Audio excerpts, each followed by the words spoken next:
Hello everyone and welcome to the Vortex, where lies and falsehoods are trapped and exposed. I'm Michael Voris. There is a call to duty for Catholics to be involved heavily in the affairs of the world, meaning the church as well, since she operates in the world. Pope Leo summed it up well in the late 19th century. Catholics, he said, are born for combat, were made for combat. He penned those words in an encyclical that virtually no Catholic knows of, and even more reject. Sapientiae Christianae, Christians as Citizens. He issued that in 1890. Pope Leo spent a good deal of his time, huge amounts of his time, dealing with social issues and the duty, note the word duty, of Catholics to respond, meaning fight. He was doing this in reaction to the ever-increasing threat, that creeping threat of the Marxist specter, still somewhat in its infancy then, but nonetheless gaining strength and momentum. He saw the lies in Marxism, communism, and declared Catholics have a primary duty to rise up against this. Listen to this quote: "To recoil before an enemy or to keep silence when from all sides such clamors are raised against truth is the part of a man either devoid of character or who entertains doubt as to the truth of what he professes to believe." Did you catch that?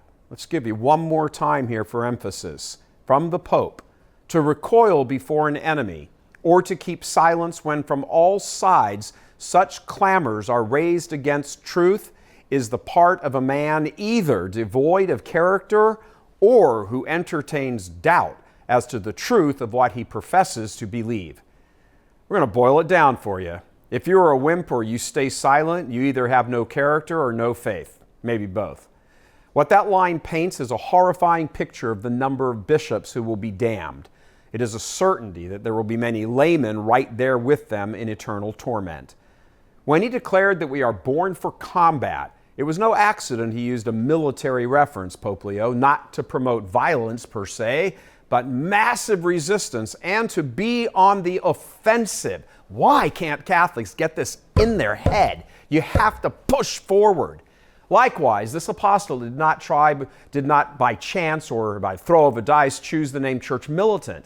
Catholics are born for combat, spiritual combat, which flows into the world.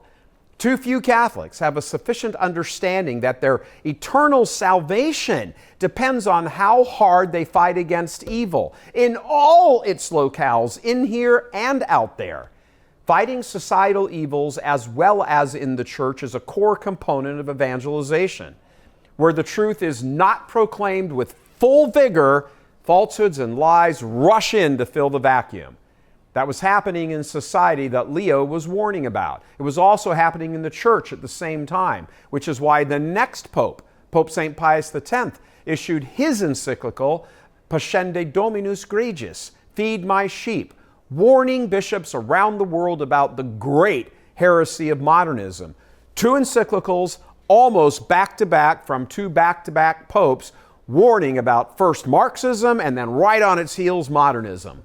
With one single generation, Holy Mother Church had zeroed in on and attacked the dual-headed monster, that Leviathan, recognizing that each deadly threat emanated from the same source. Modernism and Marxism are the same beast, one head arising from the state, the other from religion. If you wanted a clearer reference to St. John's Apocalypse, you'd be hard-pressed to find one. And to provide just one small but direct example, look at the cooperation, for example, between the U.S. Bishops' Catholic Relief Services, CRS, and the U.S. government, church and state. The bishops have the gall to send out emails asking for donations from average Catholics while at the same time receiving hundreds of millions of dollars from the anti-Catholic government. Talk about a two-headed monster.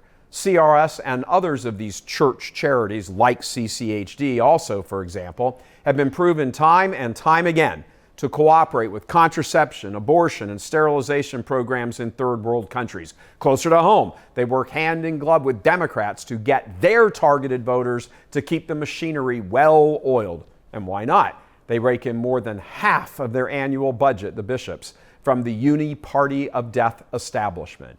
If you're Catholic and you're giving to these appeals from the bishops when they are already, that's the point, already making huge amounts of money hand over fist as a reward for cooperating with the culture of death, then you got to be brain dead. Wake up.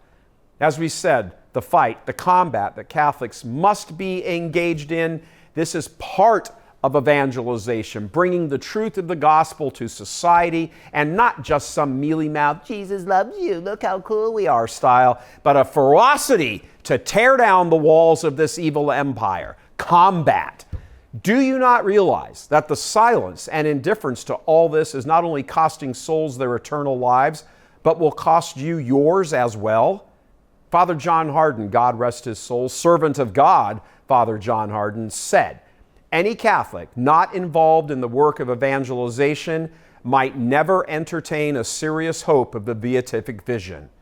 Want something to meditate on Lent for that doesn't comport with your comfortable, sweet little piety? Well, think on that for a moment. Catholics are born for combat. Want more? Hear our blessed Lord. You are the salt of the earth. But what happens when the salt loses its flavor? It is good for nothing except to be thrown out and trampled underfoot. Who do you think the Son of God is talking to, Catholics? The Leviathan of Marxism and modernism is what Church Militant has set our sights on. They are different sides of the exact same coin. They work hand in hand. If you don't get that, just check out that FBI dossier. Church Militant ferociously announces Catholic truth, unwaveringly attacks this evil empire. No Catholic apostolate sees and operates with this clear understanding that modernism and Marxism are the same beast. The horrors in the church are deeply related to the horrors in the state and the culture. They feed off each other. They feed to each other. This is why we are in the midst of our $1 a day campaign right now, asking you to donate just $1 a day to our vital work here. We are human beings, a composite of body and soul, and that means our work as Catholics. Our combat must be waged both in the culture as well as the evils in the church, material and immaterial. A saint once said, the only way to win heaven is to die fighting. Fighting is what we are all about here at Church Militant. It's why so many hate us in the church, and now more recently revealed in the government as well. Not a big shock. It's only fitting, though. Only Church Militant has taken on both Marxism and modernism, so now they are each returning the favor and taking us on. We'd like to make this special appeal as we close this out this week to please support us in this fight, that as long as we are breathing, we will never back down from. All we're asking you is for just $1 a day. That's it, $30 a month. We know about the economy, we got it, we all live in the same economy. But understand the stakes here in this battle.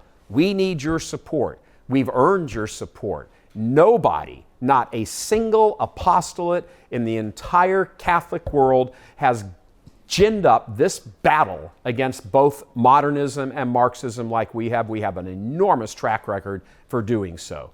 Media is our weapon, but salvation of souls is our cause. So please continue to support us. Please, just $1 a day. Click on the link down below. $1 a day to keep our work going here. God love you. I'm Michael Voris.